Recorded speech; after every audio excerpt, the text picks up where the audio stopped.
the UK national champion. I actually played against Ahmad last week at an OTS, and I know from experience he's a very, very talented player. And although I don't know Joe, he must have done well to get this far in the tournament as well. So good luck to both of them here. We see Ahmad starting here with Kewl, a very powerful, very strong start for this deck. I'm wondering if there's any response from the opponent here, also, let's say, on Kewl. Yeah, so it's very important here that we've used our additional normal summon here, and that's going to get met with an Effect Vader. Very important card to try and stop here.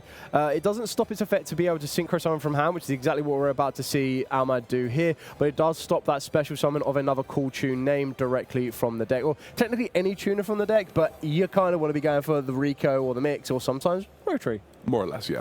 And of course, we see the summon here of the Cool Tune Trapmaker. I would hazard a guess at, we see the Infinite Permanence hit coming down, answering the Trapmaker. No search here for Ahmad, but we are at least going to see the top two cards of the opponent's deck, seeing the Infinite Permanence and another Effect Veiler. So I suppose in this situation, are we better off?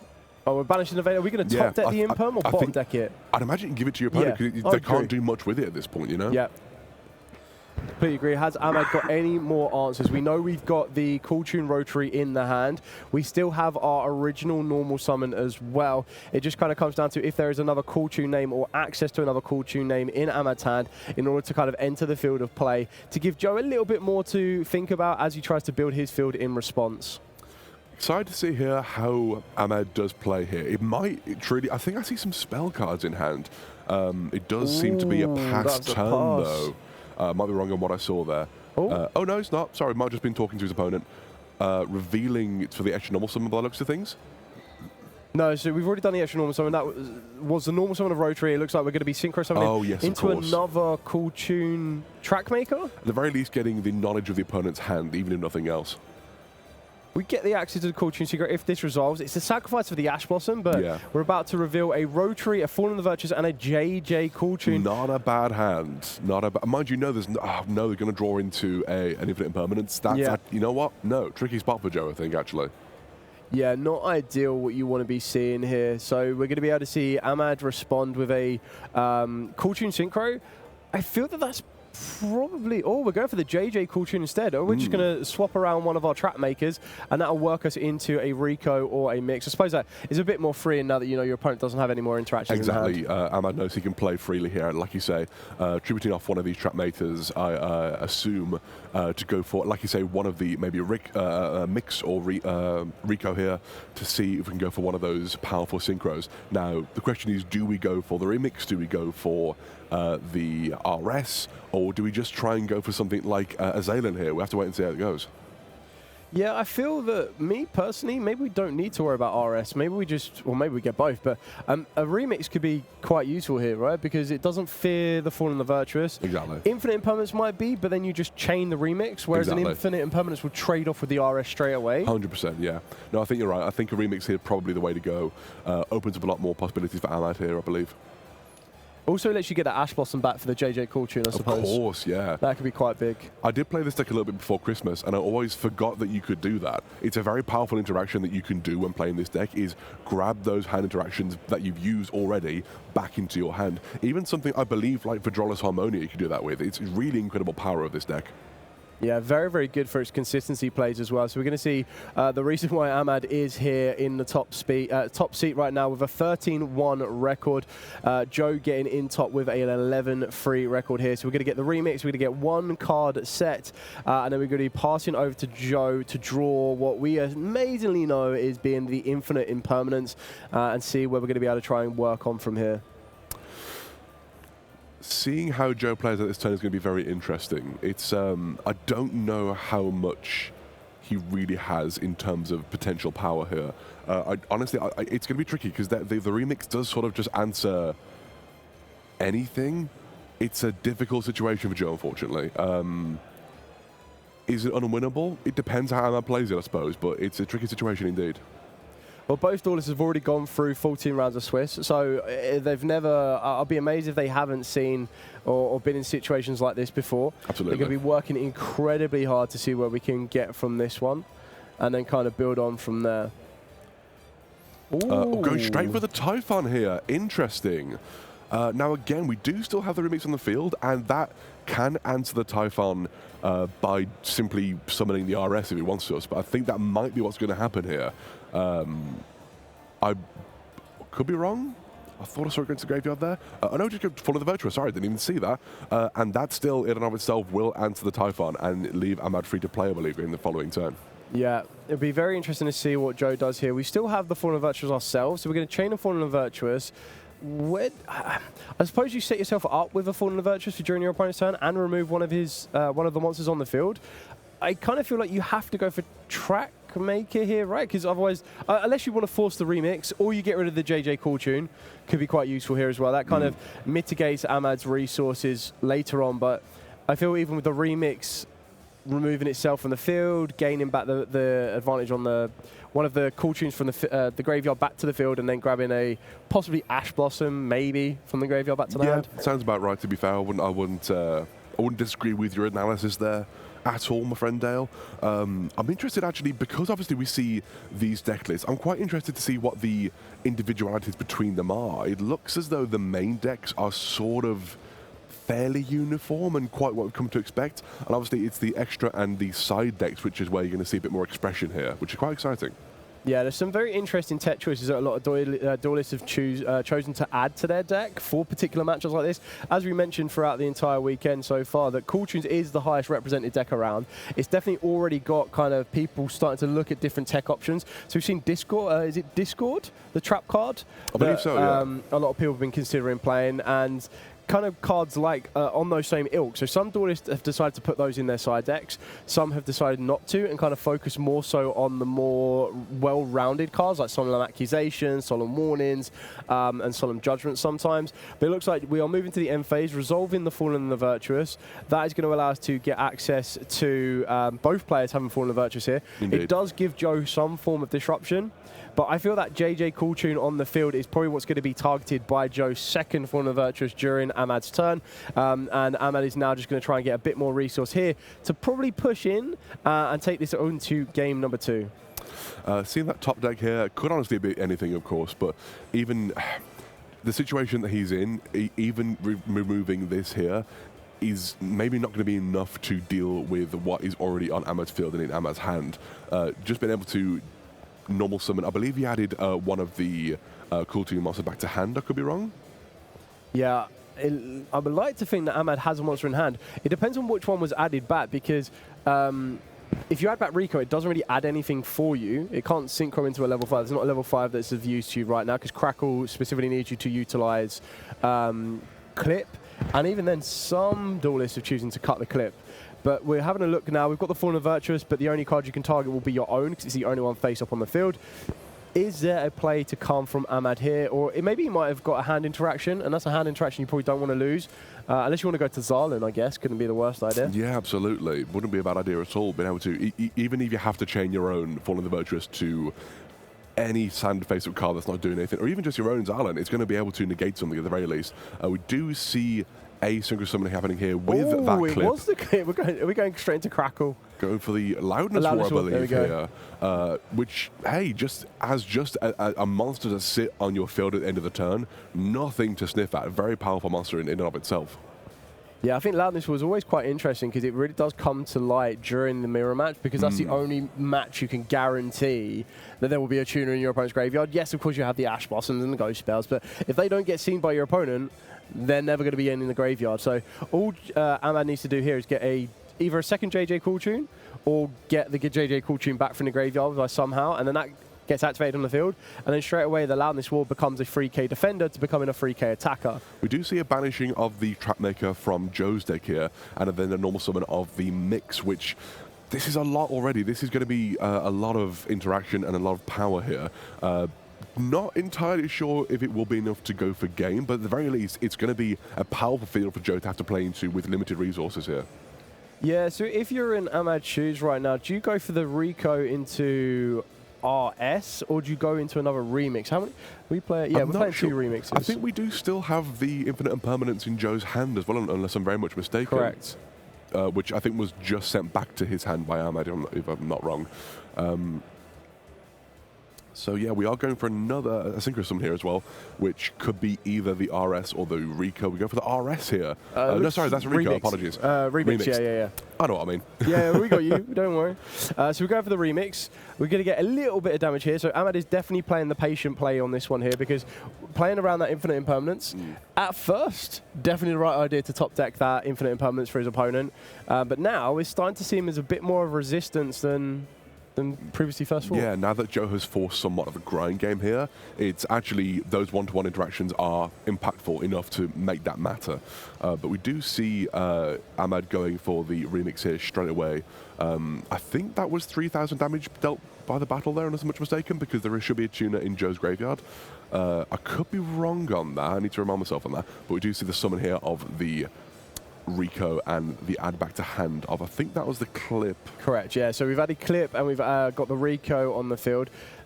Be interesting. I assume we're not going to activate, we're not going to synchro summon, but would you activate Rico's effect here? Or do we add... Yeah, would you use, yeah, I know we've got the infinite impermanence, but you might as well activate the Rico effect and then kind of tempt your opponent to use that infinite impermanence here while there's an empty field? I could be wrong, because I think I looked down at our screen for a moment, but I think he might have used that to add the clip back to hand from grave, but it might have been something else that the remix had. I could be wrong feel on like that. tuners can't be... So it can't be... Can't yeah, target your opponent in can the target first on place, card effect. Okay, so that's why infinite impermanence is null and void now. So... This is a difficult spot for Joe. It's not a lost game yet, of course, but it's a tricky place to play the game here. We do see the Ecclesias... no? Perhaps thinking about his next play here, asking about, inquiring about that face stack, which I think is another copy of Fallen of the Virtuous, if I'm not mistaken. Yeah, I think you're right. I think we are using the Ecclesia, the Darkest Dragon in the graveyard. It looks like Ahmad is going to respond. Yeah, so we're going to banish the Rico, not the Rico, Rotary, sorry, to get the guaranteed look at his opponent's hand here. So this will give full knowledge as to whether Ahmad needs to try and protect, I guess, or what type of interaction to provide. It may also be the Rotary's other effect to non-target send a card from the opponent's graveyard back to the deck, which would turn off the Ecclesia here. But to activate. Very true. Which I think might be what has happened. I could be wrong. I think we're still resolving the chain. Important to sort out these complicated chain links here in these mirror match decks. And we do see the infinite permanence coming down, stopping that loudness wall, which would then, of course, stop that Rotary effect. But then, there we have the Fallen Virtuous targeting Ahmad's own loudness wall, getting rid of it, dodging the infinite permanence, and the Rotary sort of copy effect will resolve. And I think it was the hand peeking there to search as well. Does this now work into Joe's favor? Because we've been able to get rid of... I mean, all you've got to worry about is the clip, right? So the clip can come into play here. Okay, we're just showing the Ash Blossom there. That's enough to deal with the JJ Cool Tune. I actually find that quite an interesting aspect of the Cool Tune cards, is that almost all of them, at least the monsters, the starter monsters, are affected by Ash Blossom, Infinite Impermanence, Effect Veiler, and Ghost Spell, which... There's so many ways you can interact with them if you want to, so it's maybe not the worst thing in the world to do that if you have a hand full of those cards. Joe just looking at two options in his hand right now. We're going to see which one's going to be activated first. And it looks like we're going to be activating the Cool Tune Synchro. Always interested to find out if this is happening during the, as early as possible. It's going to get met instantly with the Ash Blossom and Joyous Springs. And that is what a lot of these first turns look like in the Cool Tune mirror match, because it is so many hand interactions back and forth that it's these, I gotta say, one-for-one trades that kind of grind it into a simplified game state, which normally doesn't necessarily happen with Cool Tune against other decks. Yeah, so committing our normal summon here on the Cool Tune Rico, seeing if there's any response from Ahmed on this one as to whether or not we want to stop that resource add. We have what looks like some healthy interactions here, actually. I think I spotted a Veiler or two. I could be wrong on that front. But yeah, there's plenty of things that Ahmed can go with here by the looks of things, but it is quite a little bit tricky to see at the moment. And we do see a Ghost Ogre coming down here, immediately destroying that Cool Tune Rico. A fun thing that I like to do sometimes is Ghost Ogre and then Veiler, because it negates and then destroys 2 cards, but he gets rid of it. Yeah, so we're resolving here, getting access to the Rotary. I suppose the question now for Joe is, can we get a normal summon in addition with a tuner monster? What one are we going for? We're going to be additional normal summon of the Rotary here, and that's going to get instantly responded with a Multi Force, which is chained by an Ash Blossom and Joyous Spring. And now we're going to be able to work our way, utilizing that Ghost Belt in the hand to work ourselves into the Track Maker, which should hopefully for Joe start to get a bit more resource and out-resource his opponent here. Absolutely. We do see here as well, like you say, we're going to add... Ideally, we do see the Phadralis Harmonia coming down here, which is maybe? I think they're questioning the when effect on Harmonia, because obviously it was Chainlink 1, of course. Track Maker, then Chainlink 2 Rotary. Very, very important, because Harmonia only triggers with a monster your opponent controls. Yes. With Rotary being the graveyard, they don't control it. So he's actually, Joe played that very, very well there and chain blocked the Harmonia, and also now knows his opponent has an Harmonia in the hand. Very much so. Like I say, it's actually not something you generally do.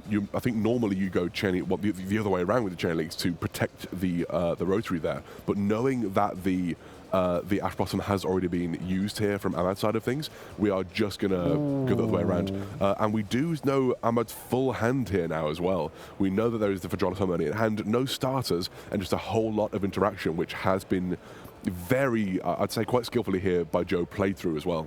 So this is very interesting now, because all you need to answer is that top card of your opponent's deck. So you've got two options to do this one, but you need to be very fearful of the Harmonia. So do you try and play around the Harmonia for this turn? But like, how long does it go before you have to activate a monster effect on the field? It is difficult, but having said that, if you are accruing this much resource, do you care that much about the Harmonia? If you're playing through this much, I think maybe at this point you might go for like a normal summon or a special summon of a Q. Even if you do get Harmonia after that, is that the end of the world at this point? There's a lot happening on Joe's field here. It is difficult, though. Yeah, I mean, Joe's already shown that he's very good at chain blocking in the correct order, so maybe that is the approach going forward on this one, is that to always make sure he's chain blocking correctly with his kind of combos, and maybe that just keeps the Harmonia locked in Ahmad's hand. Otherwise, we could just see Harmonia, and then depending on what the top card is going to be here, is it a starter or it's a spell card? And in this deck, usually that means a starter, if not always. It is a Cool Toon Synchro that does keep Ahmad in the game here. But it is obviously, we see the Joe has the Cool Toon Synchro set as well, and I believe an Unknown in hand, if I'm not mistaken. Yeah, it's going straight for that Q. Adding the Q to hand. Again, probably, I imagine normal summon Q. I don't see what else you can do here, quite frankly. But yeah, Ahmad is still... It's a great start for a bit of a shaky turn there, but... Is there an interaction from Joe on this one? This could be big. There is the Effect Veiler on the Q. Me. That is tough. And we still have the follow-up here from Joe with that Cool Toon Synchro set. Again, we do have the Phadralis Harmonia in hand from Ahmad, so it's about whether or not he decides to let the game play through here and see if he can use that at an effective place. Yeah, I don't feel that you want to be... You don't really want to put the Q back into your opponent's hand. You don't really want to use Rico's effect here. No, not at all. I definitely feel that... not Rico, sorry. Track Maker's effect here to perform the Synchro Summon. But I also feel that you've kind of got to protect the Cool Toon monster that you get off of the back of the Cool Toon Synchro. So maybe we're going to see what is on the top deck, and if this is a playable card that could then be either blocked or not worry as much about that Harmonia. Absolutely, I'm a passing turn here. I'm curious myself as to what the Joe has drawn here, but we do see the activation of the Cool Toon Synchro. Immediately, I imagine in the draw phase, just to be safe, force a habit if nothing else, adding and searching for the, I think that is the Rico, if I'm not much mistaken, but I'll have a better look in a moment. I think it looks like the Q. Oh, it is Q, so apologies, yeah. So we have the Q in hand now, and I think, thinking if we on resolution if we want to do the Synchro Summon, but I think that's a no on that front. Yeah, so we're going to North Summon down the queue. I mean, we're going to be playing into this Harmonia now. I would be surprised if Ahmad doesn't respond, but as you mentioned quite rightly, is it the worst thing that could happen here if Harmonia was to resolve destroying one of the two cards on the field, and then you're still going to get that other piece you need from the deck anyway, which may be returned to the hand, depending on what is revealed off the back of Harmonia. And it looks like Ahmad is going to be very reserved with this Harmonia now and allowing this to play out. Yeah, as I say, I do know Ahmad to be a very talented player in and of himself, so I'm sure he's waiting for just that right moment to use it. We do see the summon of the mix here as well from Joe, able to add from deck or graveyard to hand a non-level 2 Cool Toon monster. I was going to say, do you even tempt fate here? Do you even tempt to use it and just go direct into a remix? Yeah, I don't think you do. I think you're right. I think remix is the way to go here, and then at least you get to see what your opponent's going to draw as well. Yeah. So destroy the Q, get that off the field. Let's have a look. So we've got a rotary and we have a Rico. Ooh, two very good cards. Do you? This is the big question now, though. Like, do you let them have the rotary? Would you definitely banish the Rico? You don't want them to have that. No. But do you put the rotary back onto the top of it so they draw the rotary? Because rotary on its own. Banishing the rotary and then putting the Rico back. Fascinating. We must feel confident that we can stop that Rico, right? Because I felt like if you gave your opponent the rotary, there's not a lot they could do. You get the free normal summon, but that's it. Like, nothing else happens there with the Fedralis in hand. I was going to suggest maybe even put one on bottom and then just not know, because those are both very good cards. But just the Rico being added to hand here, of course, for Ahmad on his draw for turn. Exciting to see how this is going to play out. I do wonder what Joe's cooking up, but I think we do see a draw phase, if I'm not mistaken here, from Joe. Remix. I guess you could just add an Ash back to hand, and then it's not really that big of a deal. I feel that it could have been avoided, no? Yeah, I don't know. It's a bit of a tricky one, that. I mean, Joe is sitting there and I'm sitting here, so he definitely knows something that I don't. Oh, absolutely. Well, I feel much the same. And we do see that Fedralis happening here, which is going to be, at the very least, an answer for the Trapmaker on the field, stopping that send back to hand effect, which can be quite tricky to deal with. Obviously, can still be used by Loudness War later on by banishing it, but at least for now, not a big deal. So sending the Wind Pegasus at Ignista here, destroying the Cool Tune Trapmaker, resolving the remix. We're going to be adding, it looks like we're eyeing up the Ghost Spell. Not a bad choice here. We're going to eye up the Effect Veiler. All works. Again, like these cards do lose to all of these different interactions, so it doesn't matter which one you go for the most part. It all kind of works here. Interesting to see how it does play out. Summoning the Mix here, which, as with the Wind Pegasus adding this to percent, that is going to get the Surge and be more or less left alone here. We're going to see the normal summon of that Rico at some point, which doesn't have the attack to get over the 2,000 defense Mix as well. So I think Joe's in a good situation here still. Yeah, so also getting that Q back from the graveyard to the hand. So definitely the Effect Veiler answers the Rico as soon as that enters the field of play. But I also feel that we can make B to B here, right? Ahmad can make B to B? I think that needs to have a Synchro that's part of the material. I could be wrong on that. Correct, yeah, okay. So we can't make B to B. So does Ahmad now commit the Rico, even though we know it's going to get instantly met by that Effect Veiler? Yeah. Oh. Accidentally revealing the clip there. So Effect and we see the Veiler coming down. Yeah. Instantly on the Rico. Fedralis is strong enough to deal with the remix. The mix. We're going to chain the clip here.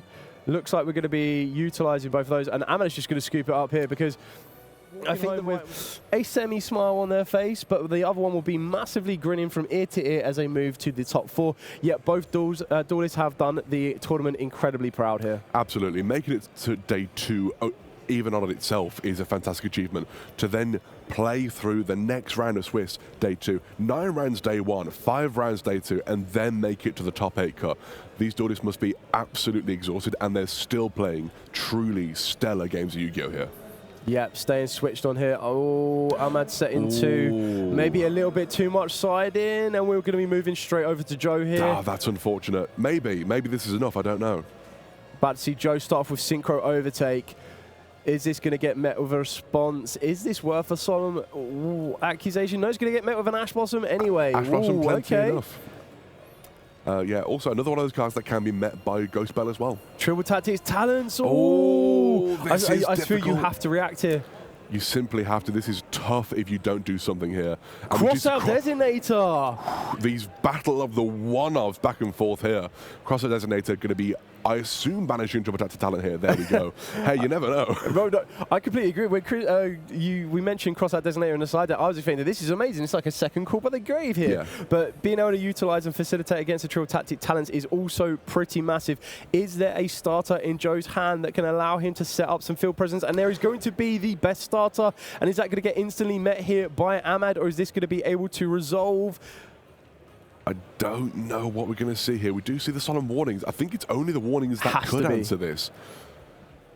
What's going to happen? This is tense. This is very, very tense. Is there any reaction here from Ahmad? I feel even if you were to use, it could be a Fallen the Virtuous, which could be the reason that you're thinking about it so much, because I feel that if it's a warning, you utilize it straight away, right? Yeah, absolutely. Having said that, you do get extra normal summons in this deck, so maybe on the warnings you wait for the special summon of the Synchro Monster to stop the graveyard effects from happening. Very true. So we're letting this all resolve. Let's see what we're going to go for from Joe on here. Are we going to be seeing ourselves a mix or a Rico? We're going straight for the Rico in attack position. Is there going to be any response here from Ahmad? And there is Hydraulis Harmonia! Now this is an impactful Hydraulis Harmonia here. This will clear off Joe's field of these cool 2 monsters. Now, it's not game over here, obviously. We do still have that search coming down from the cool 2 and Rico. It's not over, it's not finished, but that is going to be a very impactful place to use this powerful new card. Yeah, exactly that. But also remember, these are all the cards that Ahmad has. He has 2 more cards. You would have thought that if he had a Cool Tune Synchro, it possibly would have been activated during his first turn. So you then need to start to read that those 2 cards could be a little bit more impactful in the counter-track type of style. So the question is, after we resolve this Harmonia, where are we going to be able to go for Joe? Because he will also get the guarantee search off the back of the Rico, which could be Mix, not going to be able to provide you much yet without a Rotary, or it could be Rotary to provide you with a little bit more to push through those 2 set cards. Very true, yeah. As I say, if it is a warning, it might be an idea to wait for a potential Synchro Summon, because again, obviously these monsters get effects when they're used as materials for a Synchro Summon. If you negate that summon, those effects will not activate in the graveyard, so you're keeping your opponent off of a, let's say you wait for the a Rotary Q into Trapmaker, you negate all of that, and their entire play is gone at that point. Exactly that. Joe is just kind of contemplating which Cool Tune monster he decides to search here. Ahmad with those still 2 set unknown cards. It will be very interesting to see exactly what else Joe has in his hand for this one as well. We do see, I believe, that Rotary be added to hand here as well, which again, that with Q into Trapmaker normally would do a lot. But you see the Cool Tune Synchro, I believe. Is there going to be an accusation here? There is a solemn accusation! Oh, that is going to get rid of, well, maybe. We don't know what effect he's going to choose to use here. I think you will be crazy not to get rid of all copies of that Cool Tune Synchro. I just wanted to be spicy about it, but no, you're completely right. You're going to get all of those copies gone, because I believe there's no way that the deck can retrieve them from banishment either. No. Very, very powerful solemn accusation there, getting rid of all copies of the Cool Tune Synchro. Still not game over for Joe. We do still have that Rotary in hand. We just, I think at this point, oh wait, no, oh, of course it was sent back. We do have a bonus normal summon at least though, so it's not over. It's a tricky situation. I believe that's is that Illusion Gate? It is Illusion Gate. Ooh. So we could add back the Ash Blossom and Joyous Ring. It doesn't really add a huge amount to us as of yet, but you would need to get the Rotary onto the field first. Yeah. But then there is fearful of what else is in that spell and trap zone for Ahmad. But then it does become about who then gets to draw. If Ahmad draws into, or if there's a way for Joe to manipulate the top deck, anything, there's so much that could still be going on here. Absolutely. Very, very well battled here. The Rotary revealing the queue. I would guess at summon the Rotary. Yeah, because you don't need to use the thing in hand. You can save that for potential, more interactions. Correct. Fallen on the Virtuous. Okay. So this definitely needs to deal with that Rotary. Yeah. So it's not a solemn warning, but still very, very impactful. It will give Ahmad a resource for the next turn as well. Very much so. Is there anything more that Joe can do here to add to this field? No, we're going to be setting 1 card, passing across to our opponent here, resolving the Fallen on the Virtuous, and it's all about that top deck from Ahmad here. Joe ending the turn with a set card and just a loose Ash Blossom in his spell and trap. I can't talk today. Monster Zone here, and of course, as you say, the Fallen on the Virtuous being added to the hand or set, depending on what Ahmad chooses to go with here, added to the hand. No. Unfortunately for Joe, Ash Blossom does not work like Ghost Ogre. It can't be used from the field. But there is still a lot that Ahmad could draw here to change the course of this game. I think Ahmad is truly just one Cool Tune name away from if Joe doesn't have an interaction. From playing here. I think the only card left in Joe's hand is the Q. So ooh, that's good. Duelist Genesis, great start. Are we going to go for Synchro Overtake to maintain on normal summon here? Just confirming the solemn accusation. Yeah. It's difficult. As I say, all of the Cool Tune Synchros are gone for Joe. The only card that we know of is the Q in hand. We have no idea what this set card is. It could be anything. Now, I'd like it if it were that spicy tech that we were talking about earlier, because that would be really quite impactful here, I think. But yeah, we'll have to wait and see. That would be absolutely massive. So we're going to activate the synchro overtake. We're going to go for, I think once this starts to move forward, like your mix or your Rico, you start to get a bit of resource. And then usually, if it's Rico, it goes into a rotary goes into trap maker, and then it starts to snowball very, very fast for Ahmad here. Very true indeed. Now wait and see. I don't believe he's revealed yet, so I might just be thinking on what he's going to reveal here for the summon. Or that to hand, depends what he wants to go with. Yeah. Let's have a quick look. Having a good think. Think away. I got to think away. You've got to consider your options here very carefully. Yeah, I feel when you're looking at the graveyard right now, you've either got mix to get you your you special on the mix, get yourself your Q. Q becomes your normal summon. Yeah. And then maybe you're playing into a little bit more there. That you've already kind of bypassed a possible Ash Blossom and Joyo Spring from the hand, because you might want to use it on the Synchro Overtake, considering we know the card that is in Ahmad's hand right now, and so does his opponent. So we're going to be going for the mix. The mix might push itself into the Q. Is there going to be any interaction here from Joe? You have to assume it's just that set card. I would hazard a guess at Fallen of the Virtuous, but that's just truly a guess. I have no idea. I don't think anyone does. Anyone knows but Joe at this point. But it's very exciting to see what it could be. And again, it's you've got to play very carefully here. Ahmad checking his graveyard to see if there are any targets, I believe. But we're going straight for a Fallen of the Virtuous. This is very interesting, using this a little bit early, because this could... Oh, okay. Oh, I see. Sending that set card back to the hand. Do you respond here? No, it goes sent straight back to the deck on that one. Deck, sorry, apologies. Normal summon of the Q. That's very well played, because it meant that if there was any interaction along that spell and trap zone, that is now gone. It's now just the Q in hand for Joe. Yeah.